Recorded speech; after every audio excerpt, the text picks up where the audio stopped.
When the Lord first spoke through Hosea, the Lord said to Hosea, "Go take to yourself a wife of whoredom and have children of whoredom, for the land commits great whoredom by forsaking the Lord." Hosea chapter 1, verse 2.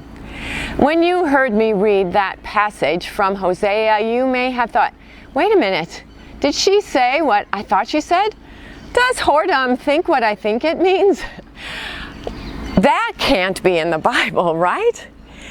Well, friends, much to our surprise, God does say to the prophet Hosea, "Go and marry a prostitute and make her the mother of your children." And if you think we're surprised, can you imagine Hosea's reaction? I mean, I can just hear him saying, "Wait a minute, Lord, this can't be right. You want me to marry someone who has already broken your law? This woman has already been unfaithful. How can you, even you, guarantee that she will remain faithful to me?" Well, if you've ever read the book of Hosea in the Old Testament, you may have scratched your head and wondered what it's all about. This book is confusing, cryptic, and complicated, and yet the Lord saw fit to include it in His holy word, and so there must be some special message here for us. Today, I'm in Israel, the place where this unusual marriage between prophet and prostitute took place. Here, Hosea spoke to the people of God, the people that God rescued from slavery in Egypt and brought across the Jordan River to live in the promised land, where they would live as His treasured people and obey His holy law. During Hosea's lifetime, approximately 750 BC, the people of Israel were divided into two kingdoms, the northern kingdom and the southern kingdom. Hosea spoke primarily to the people of the northern kingdom because they had all but forgotten Yahweh.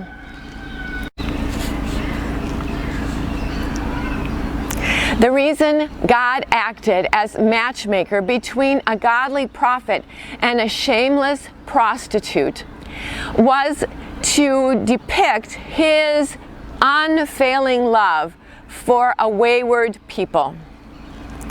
God instructed Hosea to show love to Gomer, a common prostitute, because God continued to love Israel even though she acted like a whore by forsaking the Lord and worshiping other gods.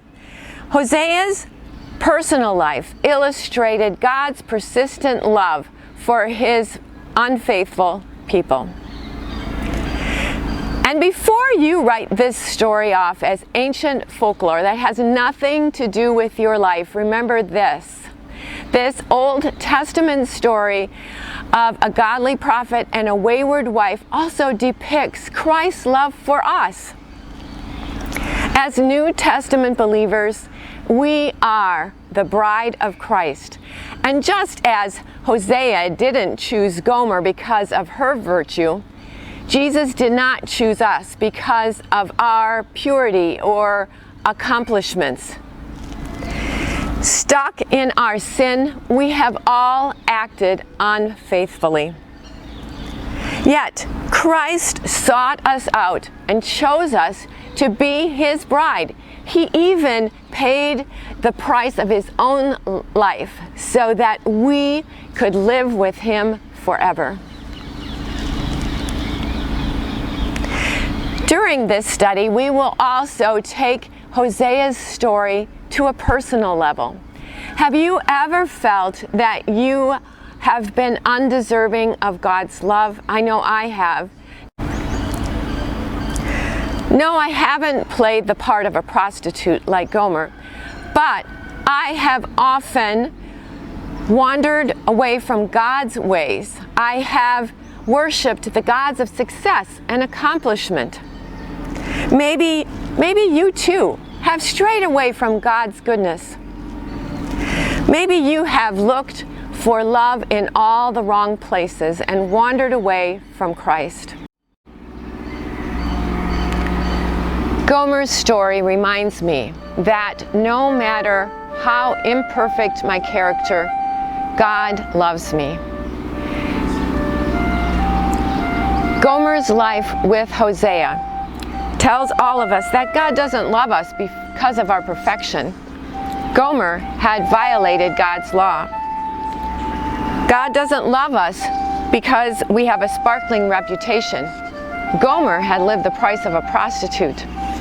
God doesn't love us because of our accomplishments. Gomer's resume was anything but impressive. God loves us because He loves us. Our imperfections, our failures, cannot diminish God's love for us. So look around. Put yourself in Gomer's shoes as we walk through Israel.